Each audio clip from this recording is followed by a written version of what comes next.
The blood-red sand of Kepler. 442b stretched endlessly beneath the twin suns, its surface scarred by the twisted metal remains of what had once been the human colony of New Horizon. The air still carried the acrid smell of burned plasma, and something far worse, the lingering stench of death that clung to everything like a curse. Commander Zethkar of the Vorthak Empire stood atop the rubble that had been the colony's central plaza, his 6 eyes scanning the destruction with cold satisfaction. The chitinous plates covering his insectoid body gleamed in the alien sunlight, each segment marked with the ceremonial scars that proclaimed his rank among the galaxy's most feared military force. Behind him, his warriors moved through the debris like scavengers, their mandibles clicking with excitement as they collected trophies from the fallen humans. "Sir, the final count," reported Subcommander Nextil, approaching with the measured gait of a seasoned killer. 3,412 humans eliminated. No survivors detected within the colony perimeter. Zethkar's mandibles spread in what passed for a smile among his kind. Excellent. The humans thought they could establish their presence in Vorthak space without consequence. This colony serves as a message to their kind. The galaxy belongs to the strong, not to these soft-skinned mammals who believe in peace. The massacre had been swift and brutal, exactly as the Empire demanded. The Vorthak had descended upon New Horizon during the colony's harvest celebration, when families gathered in the central plaza to share food and stories of their new home. Children had been playing in the fountain, their laughter echoing off the newly constructed buildings that represented humanity's hope for expansion beyond Earth. That laughter had been silenced in minutes. The attack had come without warning, without declaration of war, without any attempt at communication. Vorthak dropships had materialized from hyperspace directly above the colony, disgorging hundreds of their elite destroyer-caste warriors. These beings had been bred for one purpose: to kill efficiently and without mercy. The colonists had tried to run, tried to hide, tried to protect their children. But the Vorthak had hunted them through the streets with the methodical precision of apex predators. Plasma fire had carved through civilian shelters like paper. Families had died together, still holding each other as the energy weapons reduced them to ash. Dr. Sarah Chun, the colony's chief medical officer, had barricaded herself in the hospital with 30 injured colonists, trying desperately to save lives even as death walked the halls outside. She had watched through the reinforced windows as her neighbors, her friends, people she had delivered babies for and treated for everything from broken bones to homesickness, were cut down without distinction between combatant and civilian. The Vorthak didn't recognize such distinctions. To them, all humans were equally worthless. Marcus Reeves, a farmer who had brought his family to New Horizons seeking a better life, had tried to protect his wife and 2 young daughters in their home. He had grabbed the only weapon he owned, a hunting rifle meant for the local wildlife, and made a stand in their living room, surrounded by the drawings his children had made of their new world, pictures that showed purple mountains and friendly alien creatures they hoped to meet someday. The destroyer-caste warrior who found them had played with the family before ending their lives, savoring their terror like a fine wine. Teacher Emily Rodriguez had gathered her students in the school's safe room, telling them stories to keep them calm while hell raged outside. She had sung lullabies to children who would never grow up, holding them close as the walls around them began to buckle under sustained plasma fire. None of it had mattered. The Vorthak had taken their time, ensuring that every human in the colony was accounted for before moving to the final phase of their operation. As Zethkar surveyed his victory, he activated his personal communicator to report to High Command. The device projected a 3-dimensional image of War Admiral Krixmoth, the architect of the Vorthak Empire's expansion policy. The Admiral's battle-scarred carapace spoke of countless victories against species that had dared to oppose Vorthak supremacy. "Commander Zethkar," the Admiral's voice buzzed with approval. "I trust the human infestation has been cleansed?" "Completely, War Admiral. New Horizon has been rendered uninhabitable, as per your instructions. The message will be clear to any humans who discover this world. Their expansion into our territory will not be tolerated." "Excellent. Begin recording the aftermath." Command wants detailed documentation of the results for our psychological warfare archives. These images will prove useful when negotiating with other human settlements. Zethkar gestured to his warriors, who began activating recording devices. The hollow projectors would capture every detail of the massacre's aftermath. The burned buildings, the scattered belongings, the small playground where tiny shoes still sat abandoned on the swings. These images will be transmitted across the galaxy, a stark warning to anyone who might consider challenging Vorthak authority. The Empire had built its reputation on such displays of overwhelming force. For 3 centuries, they had expanded across the galaxy, crushing resistance wherever they found it. Dozens of species had fallen before their war machine, either through direct conquest or through the psychological pressure of witnessing what happened to those who resisted. The humans were newcomers to galactic politics, having achieved faster-than-light travel only 50 years earlier. Their expansion had been peaceful, focused on exploration and the establishment of research colonies and trading posts. They had sought membership in the Galactic Council, hoping to join the community of spacefaring civilizations as equals. The Vorthak had different plans. "Sir," Subcommander Nexthill interrupted the War Admiral's transmission. "Long-range sensors are detecting an approaching vessel. Human configuration, military grade." Zethkar's head swiveled toward his subordinate, compound eyes glittering with interest. "Military? The humans have finally sent something worth fighting?" "Analysis suggests it's a single ship, sir. Small crew complement. It appears to be some form of reconnaissance vessel." The War Admiral's image leaned forward, mandibles clicking with amusement. "Perfect. Let them see what we've done here. Let them report back to their leaders exactly what happens when humans trespass in Vorthak space. Do not engage unless they prove hostile. Their terror will serve us better than their destruction." The approaching ship was the UES Tempest, a long-range patrol vessel that had been investigating the sudden loss of communication with New Horizon. Captain Lisa Morrison had been making routine contact with colonies in this sector when New Horizon had simply gone silent 3 days ago. Attempts to raise the colony on standard frequencies had failed, and automated check-ins had stopped completely. Aboard the Tempest, the crew worked with growing unease as they approached the colony's coordinates. The ship's sensors painted a picture that none of them wanted to believe. Massive energy weapon signatures, debris clouds consistent with destroyed infrastructure, and the complete absence of any life signs from what should have been a thriving community of over 3,000 souls.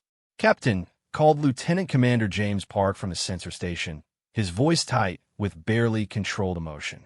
"I'm detecting multiple Vorthak vessels on the surface. Their configuration matches Empire military standards." Captain Morrison felt her stomach drop. The Vorthak Empire was known throughout the galaxy as ruthlessly aggressive, but humanity had never directly encountered them before. The species that had survived contact with the Empire all told the same stories: sudden, overwhelming attacks followed by complete subjugation or extermination. "Are you certain about those readings, Commander?" "Positive, ma'am. 7 dropships, all bearing Imperial markings." "And, Captain," Park's voice broke slightly, "I'm reading extensive structural damage to the colony. Buildings collapsed, widespread burn patterns consistent with plasma bombardment. No life signs anywhere in the settlement." The bridge fell silent except for the quiet hum of the ship's systems. Every member of the crew understood what they were looking at: the first direct act of war between humanity and an alien species. The peaceful expansion that had defined human space exploration for half a century had just come to a bloody end. "Open a channel to Earth Command," Morrison ordered, her voice steady despite the horror unfolding on her sensors. "Priority Alpha transmission. We need to report this immediately." As the communication systems powered up, Morrison stared at the tactical display showing New Horizon's location.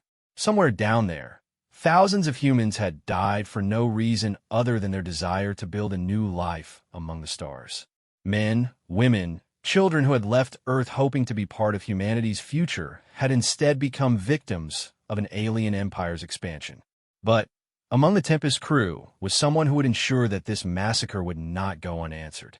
Chief Petty Officer Alex Reaper Thompson stood at his station in the ship's armory, methodically checking weapon systems that he hoped they wouldn't need to use. The former Navy SEAL had joined the Space Service after 20 years of special operations on Earth, seeking the peace and exploration that space offered. He had seen enough war, enough death, enough senseless violence to last several lifetimes. Now, staring at the readings from New Horizon, Thompson felt something cold and familiar awakening in his chest. It was the same feeling he had experienced in the mountains of Afghanistan, in the jungles of South America, in the urban warfare zones where he had learned that sometimes the only way to stop evil was to meet it with precise, overwhelming force. The Vorthak Empire was about to learn what happened when someone pushed humanity too far. As the Tempest continued its approach to New Horizon, Thompson opened his personal weapon locker and began selecting equipment with the careful precision of a man who had spent his life preparing for moments exactly like this. His hands moved automatically over familiar tools, modified plasma rifles, tactical gear designed for hostile environments, and the custom blade that had been his companion through conflict across Earth. The galaxy was about to discover that humanity's peaceful expansion had not made them soft. It had simply been giving their warriors time to prepare for the day when peace was no longer an option. That day had arrived.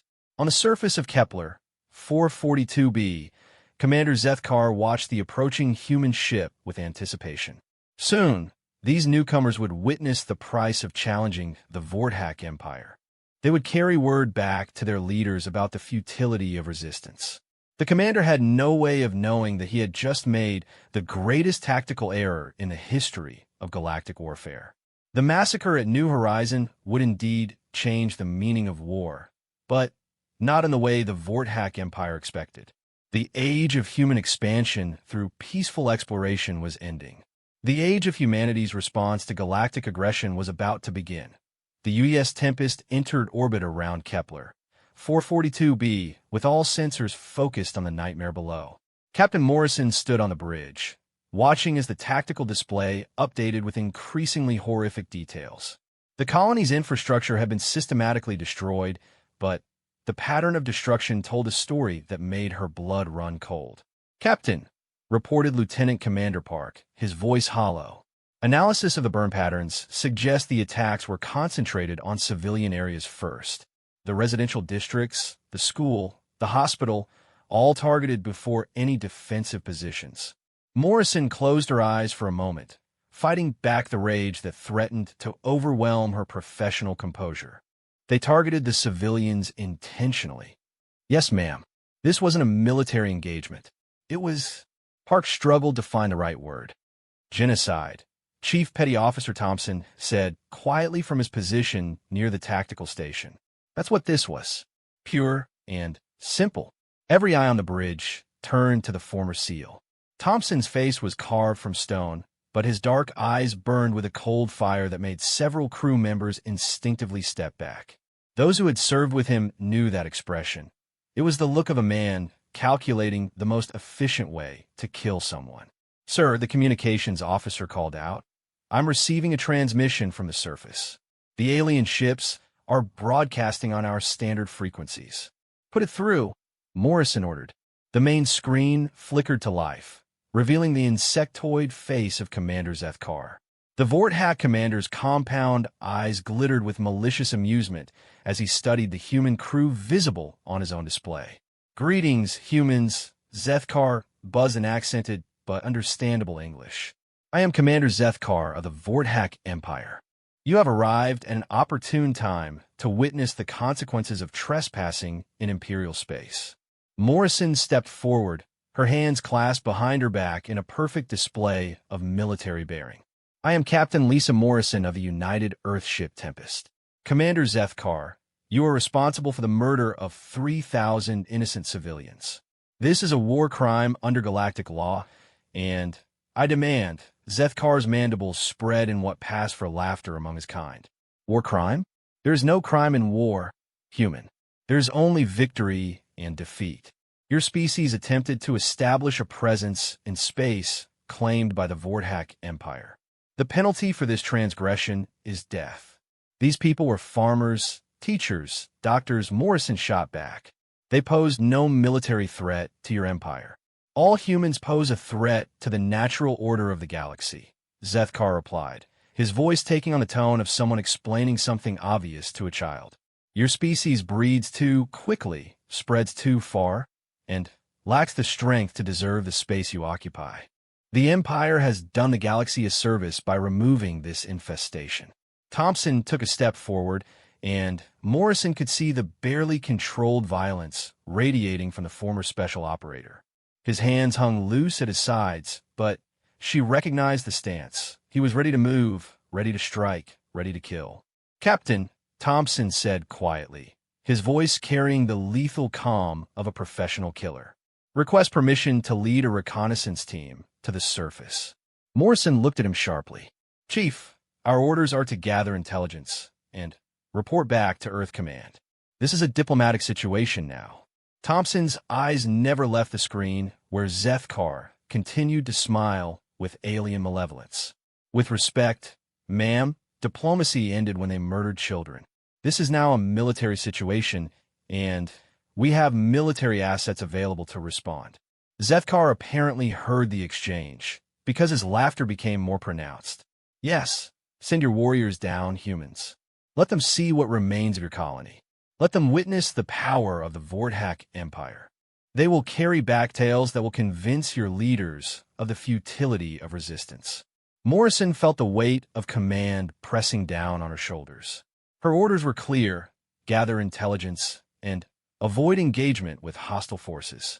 But looking at the readings from New Horizon, seeing the systematic nature of the slaughter, she found herself reconsidering those orders. "Commander Zethkar," she said finally, "we will be sending a team to recover our dead and investigate what happened here.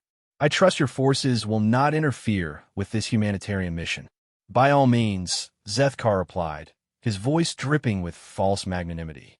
"Come and see what befalls those who defy the Empire. Your dead await you in the ruins of their foolish dreams." The transmission ended, leaving the bridge in tense silence. Thompson turned to Morrison. "Captain, I volunteer to lead the surface team. I have experience in hostile territory, and if this is as bad as it looks, you'll want someone down there who can handle it." Morrison studied his face, seeing the professional soldier beneath the space service uniform. She had read his file when he transferred to the Tempest.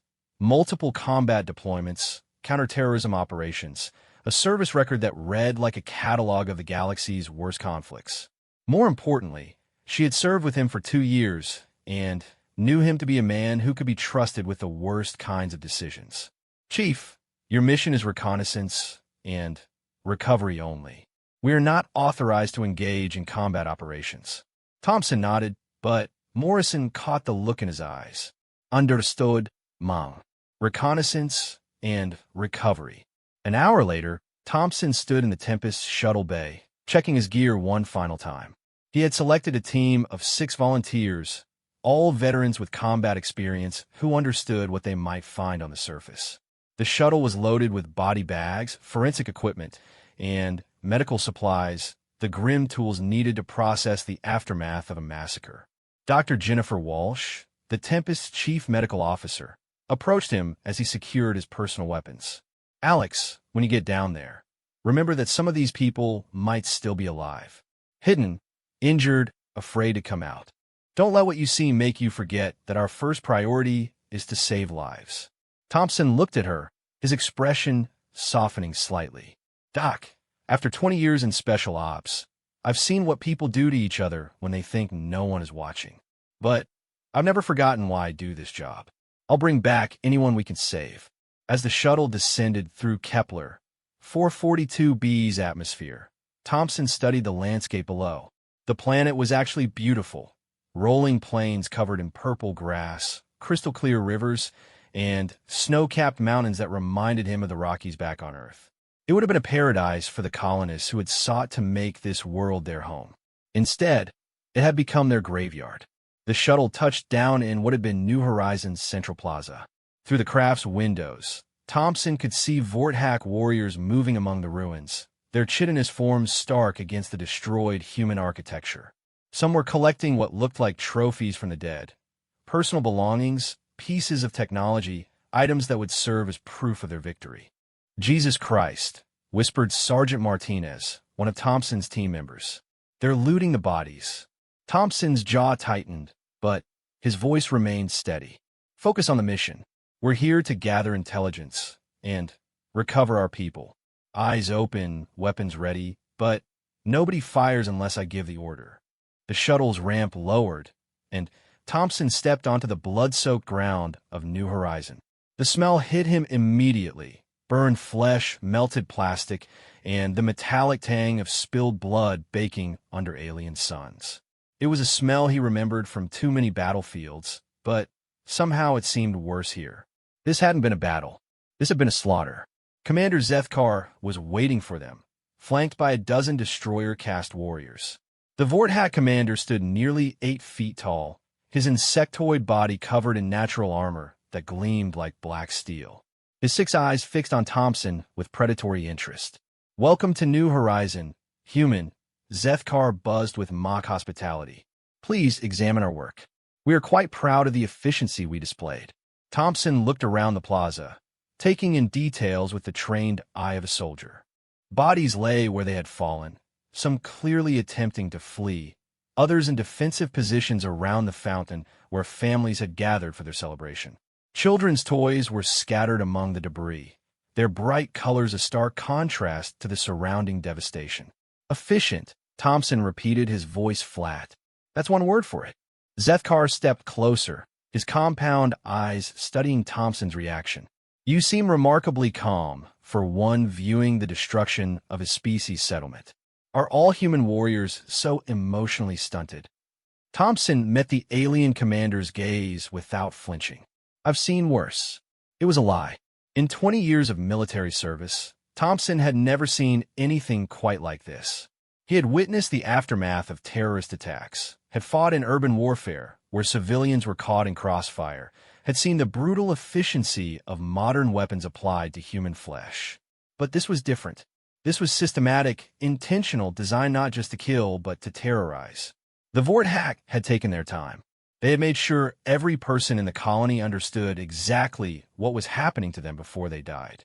Your people died like animals, Zethkar continued, apparently enjoying the opportunity to share details of his victory.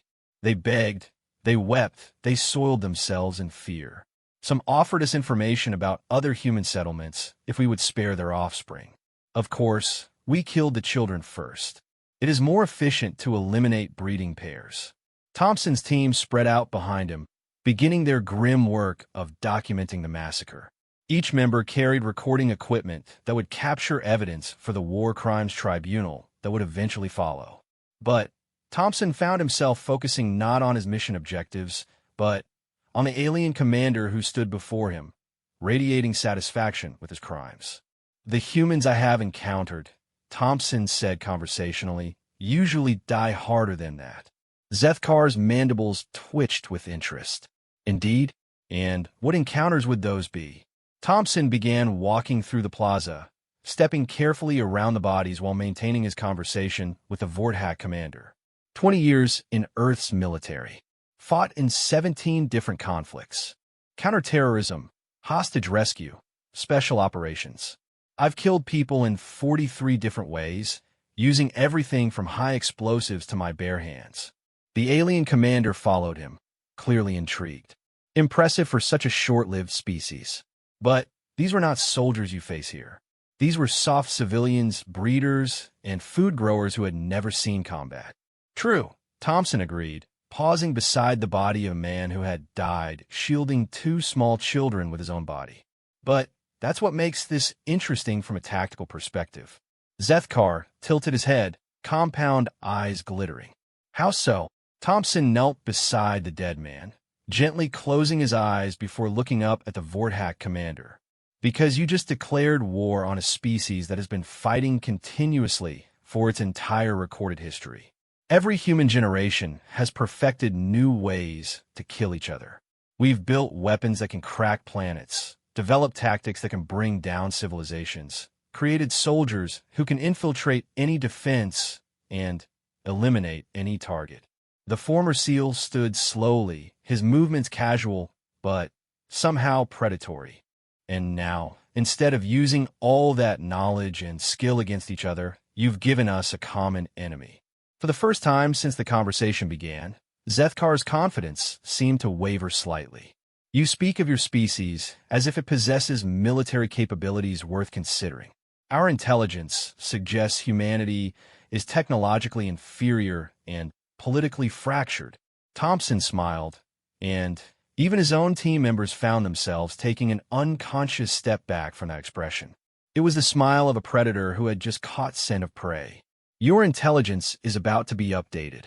The former SEAL continued his survey of the massacre site, his team working efficiently around him to document the evidence and recover what bodies they could. But Thompson's attention was increasingly focused on analyzing the Vorthak forces and their equipment. 2 decades of special operations had taught him to automatically assess enemy capabilities, look for weaknesses, and develop contingency plans. The destroyer-cast warriors were impressive physical specimens, 8 feet tall, naturally armored, armed with advanced plasma weapons. Their movements suggested excellent coordination and training. But Thompson noted that they moved in predictable patterns, relied heavily on their technological advantages, and showed signs of overconfidence that suggested they had rarely faced serious resistance. More importantly, he was beginning to understand something about Vorthak psychology that would prove crucial in the coming conflict. They were predators who relied on fear and intimidation as much as raw firepower. The massacre at New Horizon had been as much about psychological warfare as territorial expansion. They wanted humanity to be afraid. They were about to learn that fear worked both ways. As Thompson concluded his survey of the Central Plaza, he keyed his communicator to report back to Captain Morrison. Tempest Actual, this is Reaper. Initial reconnaissance complete. Requesting immediate extraction and priority transmission to Earth Command. Morrison's voice crackled through the comm. Understood, Reaper. We'll have the shuttle ready. What's your assessment? Thompson looked once more at the destroyed colony, at the bodies of innocent people who had died for the crime of seeking a new life among the stars. Then, he looked at Commander Zethkar, who was watching him with alien amusement. Ma'am, Thompson said quietly, we're going to need more guns. 3 weeks after the massacre at New Horizon, the emergency session of the United Earth Council convened in Geneva. Representatives from every nation on Earth, along with delegates from the lunar colonies and Mars settlements, gathered to witness the evidence that Chief Petty Officer Thompson and his team had brought back from Kepler 442b. The massive display screens showed image after image of the destruction. The burned buildings, the scattered bodies, the children's playground where tiny shoes still sat on abandoned swings. But it was the audio recordings that truly conveyed the horror of what had happened. The Vorthak warriors had broadcast their attack on standard frequencies, apparently wanting any humans within range to hear the screams of the dying. Secretary General Elena Rodriguez stood before the assembly, her face carved from stone as she addressed the delegates. Ladies and gentlemen, we have been presented with irrefutable evidence of the first act of genocide committed against humanity by an alien species. The Vorthak Empire has declared war on our civilization through their actions at New Horizon. The Chinese delegate leaned forward. Madam Secretary General, what is our current military capacity to respond to this threat? Our space-based forces were designed for exploration and asteroid mining, not combat against an advanced alien empire.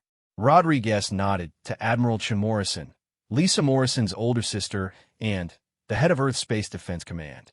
The Admiral stood with the bearing of a woman who had spent her life preparing for conflicts that everyone hoped would never come. Honorable delegates, Admiral Morrison began.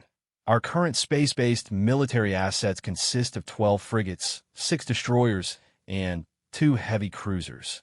These ships were designed primarily for patrol duties and asteroid defense. We have approximately 50,000 personnel trained in space-based operations, but most of them have never seen actual combat. The British delegate raised his hand. Admiral, What are we facing in terms of enemy capabilities? Morrison touched a control, and the display shifted to show intelligence gathered from the Tempest encounter. According to our analysis, the Vorthak Empire possesses significantly advanced military technology. Their ships are larger, better armed, and more numerous than ours. Intelligence suggests they have conquered dozens of star systems over the past 3 centuries. A murmur of concern rippled through the assembly. The Russian delegate stood. Then, what you're telling us is that we cannot win a conventional war against this empire. That is correct, Morrison replied without hesitation. In a direct, conventional engagement, humanity would face total defeat within months. The assembly erupted in concerned voices until Secretary General Rodriguez called for order. Admiral Morrison, please continue with your assessment. Morrison waited for silence before continuing. However, our analysis suggests that the Vorthak Empire has never faced an enemy like humanity. Every species they have conquered has either submitted after witnessing demonstrations of force or fought conventional defensive wars that played to Vorthak strengths. They expect their enemies to react with fear and desperation. And how would you suggest we react instead? Asked the Indian delegate. Admiral Morrison smiled grimly. With something the galaxy has never seen before, human military doctrine applied to interstellar warfare. The display changed again, showing tactical assessments prepared by Earth's best military minds. The Vorthak Empire controls territory across hundreds of star systems, but their forces are spread thin, maintaining control over conquered populations. They rely on fear and overwhelming local superiority to maintain order. Their logistics chains are extended and vulnerable. Chief Petty Officer Thompson had been invited to the emergency session as a technical advisor. Now he stood at Admiral Morrison's request, his dress uniform bearing the ribbons and decorations of 2 decades in special operations. Chief Thompson has developed a comprehensive analysis of Vorthak military capabilities based on his direct observation of their forces, Morrison explained. Chief, Thompson approached the podium, his movements precise and controlled. When he spoke, his voice carried the quiet confidence of a man who had spent his life in the business of war. Honorable delegates, I spent 6 hours on the ground at New Horizon observing Vorthak forces in detail. Their warriors are individually superior to human soldiers in terms of physical capabilities and personal equipment. However, they show tactical limitations that can be exploited. The display shifted to show Thompson's tactical analysis. They operate in rigid formations, rely heavily on technological superiority, and demonstrate poor adaptability when faced with unexpected situations. More importantly, their entire military doctrine is based on psychological warfare. They expect their enemies to be terrified into submission. The Brazilian delegate leaned forward. Chief, are you suggesting we are not afraid of these aliens? Thompson's expression never changed. Sir, I'm suggesting that humanity has been afraid of each other for 10,000 years, and we've gotten very good at fighting anyway. The Vorthak Empire is about to discover that humans don't stop fighting just because the enemy is scary. Admiral Morrison retook the podium. Chief Thompson has proposed a military strategy that plays to humanity's strengths while exploiting Vorthak weaknesses. Instead of fighting a conventional war we cannot win, we will wage an unconventional war they cannot understand. The display showed a star map of known Vorthak territory, with dozens of worlds marked in red. The Empire maintains control through fear and overwhelming local force. But their territory is vast, and they cannot defend every world simultaneously. We propose to hit them where they are weakest, when they least expect it, using tactics they have never encountered. Guerrilla warfare, the French delegate said with understanding. You want to apply terrestrial insurgency tactics to interstellar warfare. Exactly, Morrison confirmed. Small unit actions against high-value targets. Strike and fade tactics that force them to spread their forces thinner. Psychological operations designed to make them afraid of us for change. Secretary General Rodriguez stepped forward. Admiral, this strategy sounds like it would require significant time to implement. What do we do if the Vorthack launch additional attacks against human colonies? Thompson cleared his throat. Madam Secretary General, permission to speak freely? Rodriguez nodded. The Vorthack Empire just made the biggest mistake in the history of galactic warfare, Thompson said, his voice carrying deadly certainty. They announced their presence by committing an atrocity against our civilians. They've given us time to prepare by assuming we'll react with fear instead of anger. And they've underestimated what humans are capable of when someone threatens our families. The former SEAL looked around the assembly, making eye contact with delegates from nations that have been enemies and allies, rich and poor, powerful and struggling. Every human on Earth now knows that there's something out there that wants to kill us all simply for existing. Every nation, every ideology, every political difference we've had for centuries, none of that matters anymore. We have a common enemy that threatens the survival of our species. Thompson's voice grew stronger, carrying the conviction of a man who had seen the worst that intelligent beings could do to each other. The Vorthack Empire thinks they're fighting another weak species that will collapse under pressure. What they're actually fighting is 10 billion humans who are absolutely furious that someone murdered our children. Admiral Morrison nodded approvingly. Chief Thompson has volunteered to lead the first Special Operations mission against Vorthack targets.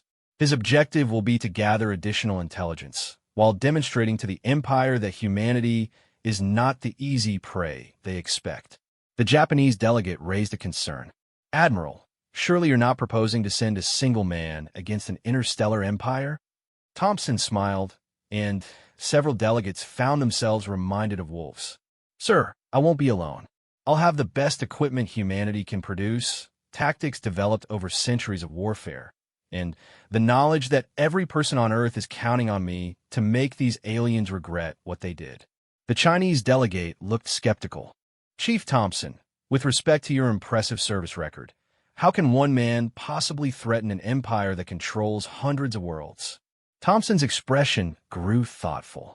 Sir, in 2001, 19 men with box cutters changed the entire course of human history.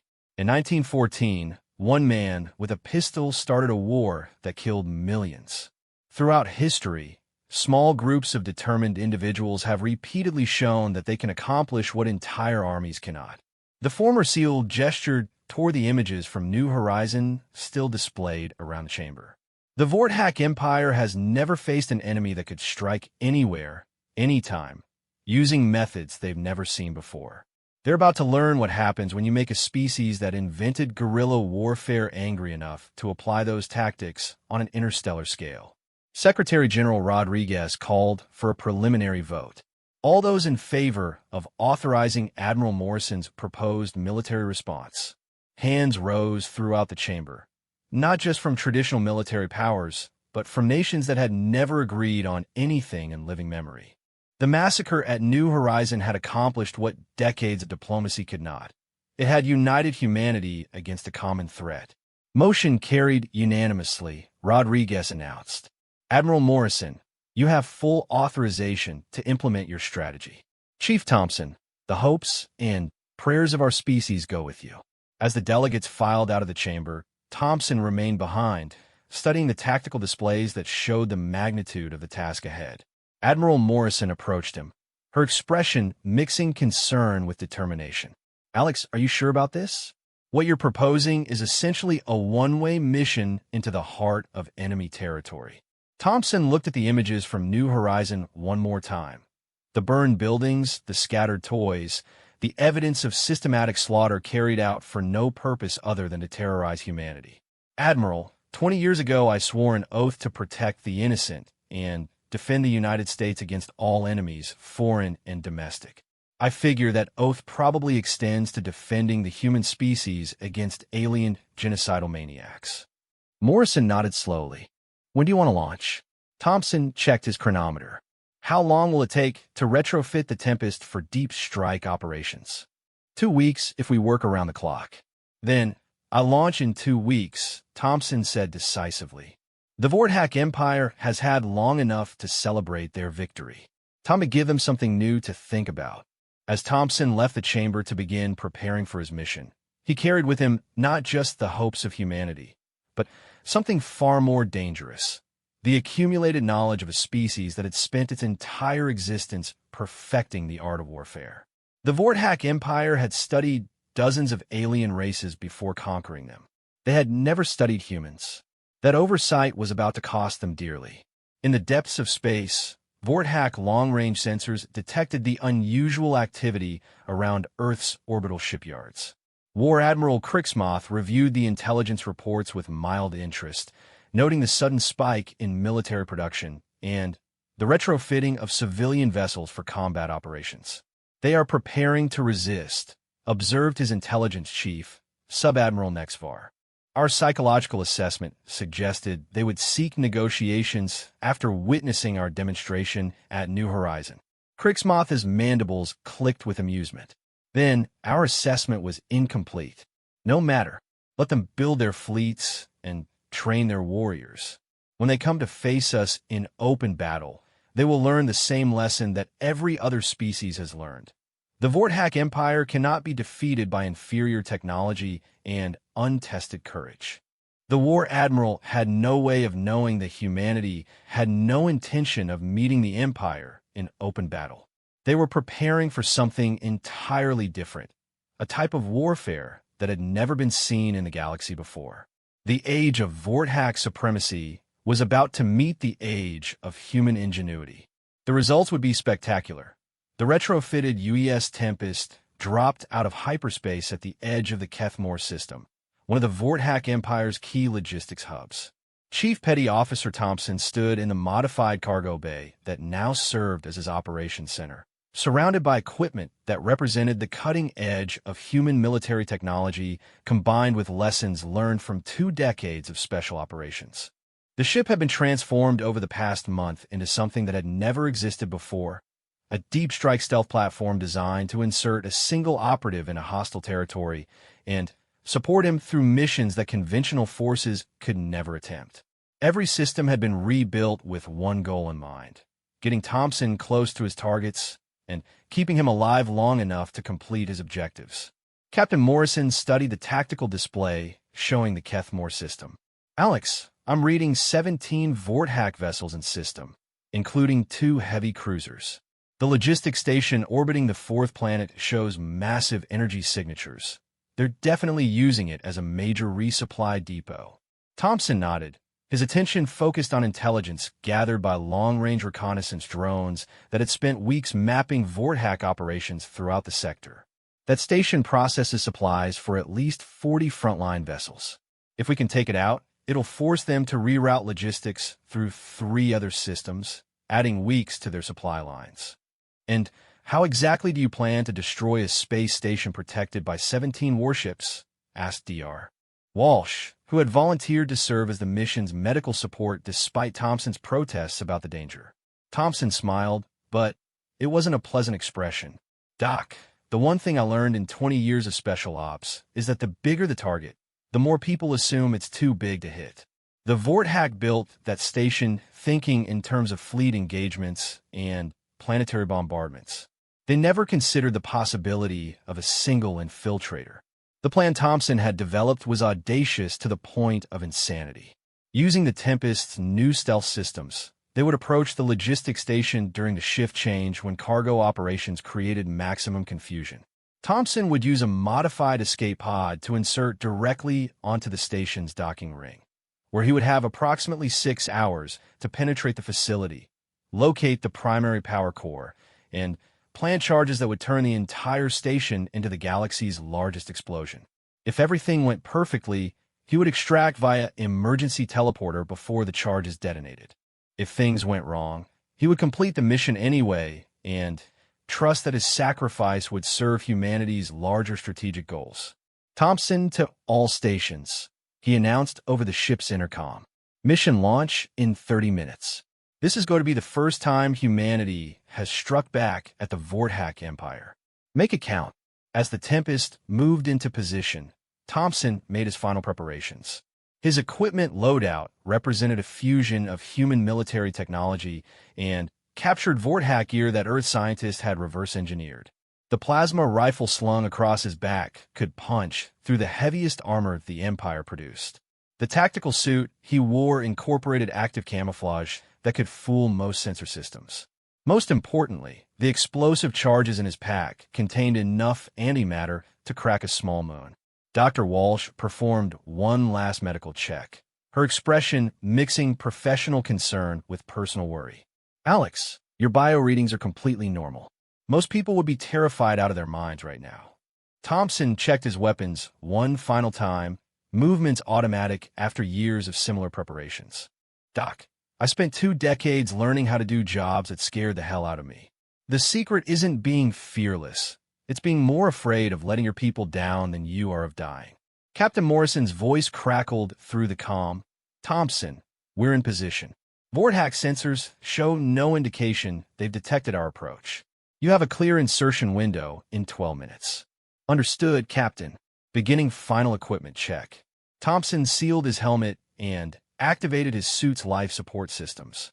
The heads-up display showed all systems functioning normally, his route to the target clearly marked, and the countdown timer that would tell him exactly when to detonate the charges for maximum effect. As the modified escape pod prepared to launch, Thompson thought about the intelligence reports that had brought him to this moment. The Vortex Empire's confidence remained unshaken despite humanity's obvious military preparations. They continued to regard Earth's species as primitives who might provide amusing resistance before inevitable subjugation. That arrogance was about to become their first serious vulnerability. The escape pod launched silently, its stealth coating and minimal energy signature making it nearly invisible to Vortex sensors. Thompson rode through vacuum toward the massive logistics station, watching through the pod's viewports as the structure grew larger. The station was enormous, nearly 5 kilometers long and bristling with defensive weapons that could destroy any approaching fleet. None of those weapons were designed to stop a single man. Thompson's insertion point was a service airlock used by maintenance crews to access the station's outer hull. According to intelligence gathered by reconnaissance drones, the airlock was scheduled to be unmanned during the shift change, a 15-minute window when cargo operations halted and personnel rotated. The escape pod's navigation system guided him to a perfect approach, matching velocity with the rotating station and sliding into the docking cradle with mechanical precision. Thompson felt the soft bump of contact and immediately began his insertion sequence. "Tempest, this is Reaper. Insertion successful. Beginning infiltration." Morrison's voice came back tense, but professional. "Copy, Reaper. All systems show green. Your extraction window opens in 5 hours, 47 minutes. Thompson cut through the service airlock with a plasma torch, the molten metal ceiling behind him to prevent atmosphere loss. Inside, he found himself in a maintenance corridor that stretched into the station's interior. The gravity was lighter than Earth normal, but heavier than the moon, comfortable for human movement while retaining the alien feel of Vortex engineering. Moving through the station required every skill Thompson had developed in 2 decades of special operations. Vortex security protocols were sophisticated but predictable, designed to prevent conventional military infiltration rather than a single operative using human stealth techniques. Their sensors looked for energy signatures and mass readings consistent with their own technology. They had no baseline for human equipment or human movement patterns. Thompson made his way through service corridors and maintenance shafts, avoiding the main thoroughfares where Vortex personnel moved with the purposeful efficiency of a well-organized military operation. Twice he encountered individual technicians working alone, and both times he eliminated them silently with techniques learned in urban warfare on Earth. Their bodies wouldn't be discovered until well after his mission was complete. The station's central core housed the primary power systems that fed energy to the massive cargo handling equipment and defensive weapons. Getting there required Thompson to cross 3 major checkpoint areas where Vortex security forces maintained constant watch. For the first checkpoint, he used a maintenance shaft that ran parallel to the main corridor. For the second, he created a distraction by overloading a secondary power coupling drawing the guards away from their posts while he slipped through. For the third, he simply killed the guards with his plasma rifle and moved their bodies where they wouldn't be immediately discovered. Each technique was different, each approach adapted to the specific tactical situation. It was exactly the kind of flexible, adaptive warfare that the Vorthak Empire had never encountered. Reaching the power core required Thompson to descend through 15 levels of increasingly sophisticated security. The Vorthak had designed these systems to prevent sabotage, but their assumptions were based on enemies who thought like them. Human military doctrine emphasized using the enemy's strength against them, finding ways to turn defensive measures into vulnerabilities. The final security door required a biometric scan from authorized Vorthak personnel. Thompson solved this problem by using a scanner he had taken from one of the guards he had eliminated earlier. The Vorthak relied heavily on technological solutions to security problems, apparently never considering the possibility that their technology could be turned against them. The power core chamber was a cathedral of alien engineering, a massive space filled with energy conduits, control systems, and the pulsing heart of the station's fusion reactors. Standing in the center of the chamber, Thompson felt a moment of professional appreciation for the sophistication of Vorthak technology. Then, he began placing his charges. The antimatter explosives had been designed by Earth's best weapons scientists specifically for this mission. Each charge contained enough destructive power to level a city block, and Thompson was placing 16 of them at carefully calculated points throughout the power core. When they detonated simultaneously, they would create a cascade failure that would destroy not just the station, but any ships docked with it. As he worked, Thompson's comm unit crackled with Morrison's voice. "Reaper, we're detecting increased activity around the station. Multiple ships are changing course toward your position." Thompson paused in his work, checking his chronometer. "Captain, I need 18 more minutes to finish placing charges and reach the extraction point." "Alex, I'm reading 7 ships moving to intercept positions. If they detect our presence, we won't be able to extract you." Thompson resumed, placing charges with mechanical precision. "Then, you'll have to leave without me. This mission is bigger than one man." There was a long pause before Morrison replied. "Negative, Chief. We don't leave people behind." "Captain," Thompson said quietly, his voice carrying the authority of a man who had made hard decisions in impossible situations. "This is the first blow humanity has struck against an empire that murdered 3,000 of our people. You will not compromise this mission to save one soldier." As if summoned by his words, alarms began blaring throughout the station. Thompson had been discovered. "Reaper, security forces are converging on your position," Morrison warned. Multiple squads, heavily armed. Thompson armed the last charge and began moving toward his extraction point, but he could already hear the sound of Vorthak warriors moving through the corridors around him. Their chitinous feet created a distinctive clicking sound against the metal deck plating, and their communication devices buzzed with the harsh language of their species. "Thompson, to all charges," he said into his detonator control. "Timer set for 8 minutes. Extraction window is now 4 minutes." Moving through the station while under active pursuit required Thompson to use every lesson he had learned in urban combat. The Vorthak warriors were individually superior fighters, but they moved in predictable patterns and relied heavily on their advanced sensors. Thompson used smoke grenades to blind their equipment, flashbang devices to disorient them, and the station's own architecture to funnel them into ambush points.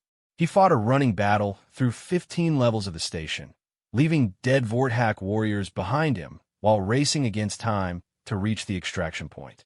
His ammunition ran low, forcing him to use captured Vorthak weapons. His tactical suit sustained damage from plasma fire, reducing his stealth capabilities. But he kept moving, kept fighting, kept pushing toward the airlock where the Tempest would be waiting.